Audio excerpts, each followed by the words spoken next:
Hinan wallolan jaarsarratti wallolan moo waan isaan irratti wallolan illee bichaan beeyin maaliif bara kana garuu yuutubaroonni xixiqqoon sila amma abaasanii jiran jechuudha maal irratti waa jaarsaaf jaarsii ta'a waan ta'e bichaan beeku walee fi hinan baay'ee wallolanii jiran bakka jireenya keessatti intala akkasii ashama harka fuuna jirtu akkam naga keessanii fayya keessanii jirtu jabaattu barana kana maaliif waldinaa hiciti hunda maali walimna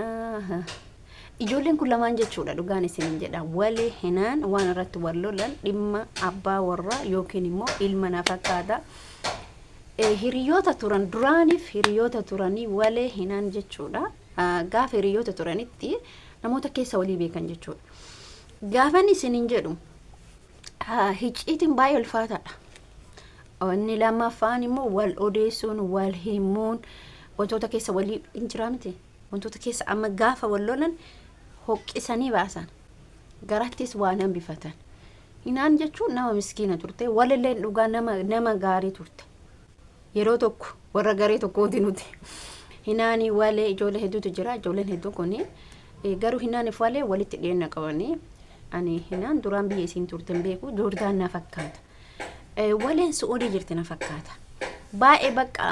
miirota garagaraa keessa galaa jiran sa'aatii ammaa kanatti abbaan manaa hinaan illee abbaan manaa kiyya manatti galuu didee maal jettee turte jechuudha akkamisin goona nuti laata yoo xiqqaa wallolu yoo guddaa wallolu barkuni salphinnuma dhugaa rabbi isinin jedha salphina kana caalu an salphina kana caalu nagar maaliif walloltu yoo araara buusna jennu araara ishin jettan wal arraba yoo jettan tokkoffaa jettan an kabara kanaan callisuma naa wayyaka maqaa yuutuubitti dhufne galii guddaa galchaan jirru isarratti wal fixaa jirra kabiyya keessa jirullee kabiyya alaatti lola kabiyya alaa jirullee kabiyya keessatti isin gaafadha warroonni biyyoota namaa jirta kenu tama biya keessa jira ufi walloluu hin dandeettane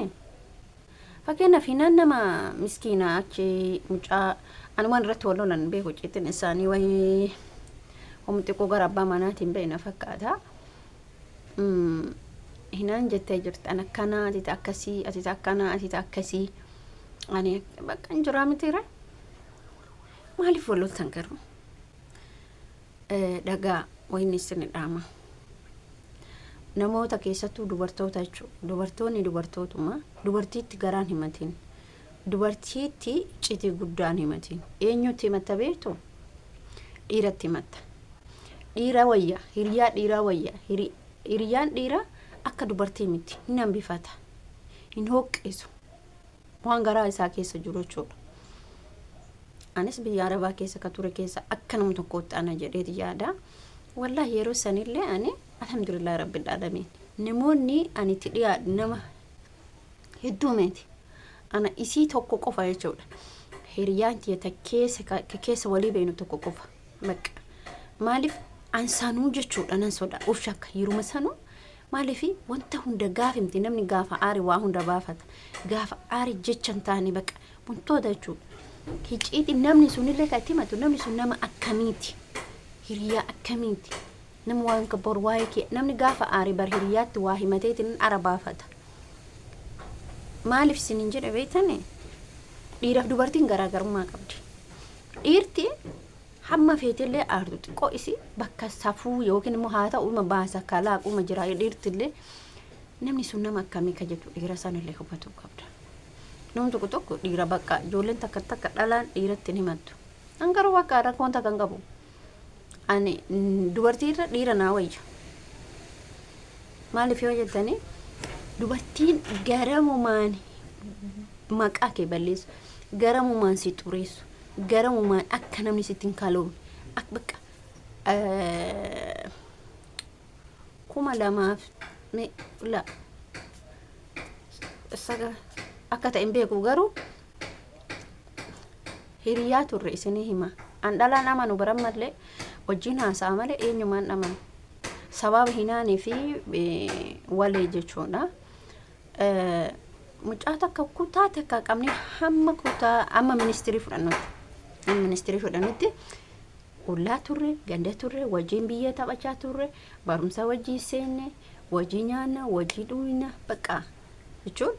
isiisan immoo nama isillee nama akkasitti keessa olii beeynu don taane walumaan baranne gaafa biyya arabaa deemnu otoo biyyattis wallolla intala san wallolla waliin araaramna hin jiru gaagoon waliin oduun hin jiru waliin araaramna gaafa kaanii anatu dursee biyya arabaa kana deeme isaan ani dursee biyya arabaa deeme isaan illee kutaa 10 qormaata fudhatanii dhufan bakka isheen dhufte jechuudha ijoolleen hunduu kun Suudaanii deeme kun Suudii deeme carraa kanatti fayyadamanii deeman gaafa addaan deemnu eeyyee seenaa guddaadha gaafa addaan deemnu hiriyaatti takka qaba isheen illee sargiidhaaf deemanii isin heerumuu deemti jechuu qubee godhatanii bakka gaafa gaggeessaa kee hundi isaanii bu'aa turan gisee isaan lafni isaan jiran illee magaalaadha bakka gaafa wal arginee gaafa andeemu hedduu ani biyya kana deema ani akkas bakka gaafa andeemu hedduu wantoonni kun hundi haasa'ame ani heerumaa min jiraa miti hiriyoonni tokko bakka tokkotti wal ga'anii wantoota akkasii an bakka carraa tokkotti fayyadameeti malee deemsa biyya arabaa kanallee hin qabu hiriyaaf isin hin jedhe beeka gaafa kaane hunduu kana qabannee ani nan deeme isheen illee ni dhufte biyyuma tokko bakka maaliif ani bakka qabaaf ka'ee maatiin an bira jiru baay'ee nama gaarii turan akkatti ollaa kiyyaa nuti waliin guddannee jedhe ka'anii warra sana fidan warri isiin dalaydu kana intala takka jira ijoollee baaleeti isheen jechuudha nama lama mana tokko keessa hojjetan gaafa kana dhaqee achitti dubbisee bira oolee galgala ka'ee dhufee amoori sun dhufee na fuudhanii gala naman amaninaaf isin jedhe achittis kaka'ee itti dhaqee wantoonni isin irratti raawwatte garuu wanna guddaa jireenya kee keessa seenu waan guddaa si miidhu narratti raawwatte jechuudha ani fayyaalummaa kiyyaa gara laafinna kan koo hundumaa kan godheef kan ta'is ka itti dhaqes jechuudha ani yeroo san obboleettii kiyya biras dhaqee warri bira jiru baay'ee bakka kana nageessaa jedheen na fidanii na deebisanii bakka maaliif baay'ee sirriitti na jaalatu maatiin biraan jiru sun obboleettii kiyya birallee na fidanii isii birallee na fidan ofumaa na fidanii ofumaa na deebisan mana jechuudha amma isheen kun intalli kun wanta guddaa narratti raawwatte dhalaan amanina ana wajju dhalaan amanin garaa ittiin himateen kanaaf ani bakka erga bareessaniiti abadan dhalaa utti haasa'a garaa ittiin himu abbaa feeta waan feetan jedha hiriyoonni keelle kaasanii jirta kana dhageeffata ka wal beeyna mitiire hini wadhu garaatti bakka ani dhalaatti garaa machuun bara sanirra sammuu kiyya na seentee waa hedduu laayixee bukkeessite maal jetti ani waa'ee hinaaniif maaliif kaasee isaan hiriyaa baay'ee turan yeroo sanitti yeroo liivii irratti baay'ee wal qarqaarsa turan yeroo yuutuubii kana banannu irratti hinaanii fi waleen baay'ee wal qarqaaraa turan baay'ee walitti dhiyaatan har ammoo maaltu jidduu isaanii seene maaliif wal arrabsuu ga'an maaliif ati akkasii intala bukkoo kan intala akkasii kan isa seenaan duraanii seensaa yaadachuu qabdaa bara maaliif isin jedhe ani intala san waan takkan jenne galtelee biyya arabaa sanillee galtee waa hedduu bukeessite ana waan takka nan goone alhamdulillah rabbil alamin naga jira haa ta'u garuu isi otoo akka isiiti ani jiraadhu ture sa'aatii sanitti akka isin yaadetti waan isin yaadde sun mootuyyuu isiidhaaf milkaa'ee jira dhugaa dubbachuu yaa miti wantoonni isin sa'aatii sanitti raawwatte isiidhaaf milkaa'ee jira ani ammoo miidhaan irraan ga'ee jira sa'a sanitti jechuudha wanti ammallee ani bakka isin akka nama duutetti itti ilaala ana akka nama jirtuutti itti ilaalu isi maaliif isin sa'aatii sanitti otoo si wajji nyaattu otoo si wajji dhuudhu otoo walitti haasa'u otoo mootu ollaataan odoommoo foonummaan jirtu foonummallee ni jirti beekaa walitti dhufeennis jechuun haa ta'u gandas ta'us injiraa miti namni bakka abbootii isa jedhamu sanirraan malee walitti akkasitti miti ani bakka dhala ammallee taanan isin himaa caqasaa ammallee taanan wajji odeessi waan feejite keessa kee hiciitii guddaa hin himin hiciitii guddaa